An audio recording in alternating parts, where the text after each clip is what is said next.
خب بعد یکی میخوابه. وقت 4 سال پیش این کودک در یکی از زایشگاه‌های کلاب به دنیا آمد. گفتند رستم از نو زاده شد چون او 8 کیلو وزن داشت. نامش را رستم گذاشتند چون بنابر شاهنامه فردوسی رستم همین گونه به دنیا آمده بود. امروز رستم 4 سالگی را پر کرد و به سن 5 قدم ماند.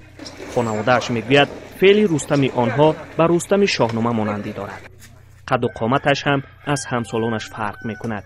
اما بیبیش از آن گله کرد که در کلان کردن او سختی ها کشیده اند. برای عذاب بسیار کشیدیم.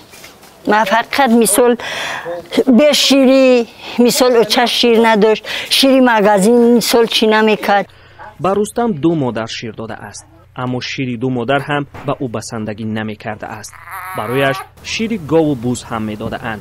پزشکان یا طبیبان هنوز زمانی زایده شدنش گفتند چون این طفل با این وزن در تاریخ تاجیکستان باری اول به قید گرفته می شود. تولد رستم سر و صدای زیادی را در کلاب و منطقه به بار آورد. هر نفر میخواست درباره او و مادرش تخمینه معلومات داشته باشد. رادیوی آزادی از آن واقعه گزارش داده بود. حالا خواستیم زاد و روزش را تبریک گوییم. سر و صدای زیادی هم پخش شد که خانواده رستم از مقامات تحفه های زیاد دریافت کرده اند.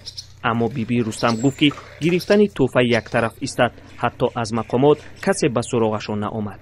یگان کس خبر نگرفته، خانه مونی اومدگی نیست. این بگه که بیمو بریم همین چی هول دوره چی خیلی در اینه که 4 سال بود میشه اینه هشتم ده سال 5 میزگره ما خودم ندیدیم. اسکندرشاه خدای نظروف پدر رستم بعد 3 ماه تولد او به روسیه برای کار رفته است. 4 زادروزی پسر پهلوانش به پدر میگذرد. خانواده‌اش میگوید که اگر پدر کار نمیکرد و پول نمیفرستاد احتمال رستم گرسنه میماند و برای طبابتش پول نمیافتند. حالا بیبی از رستم پهلوانی خردکک آینده نیک را انتظار است.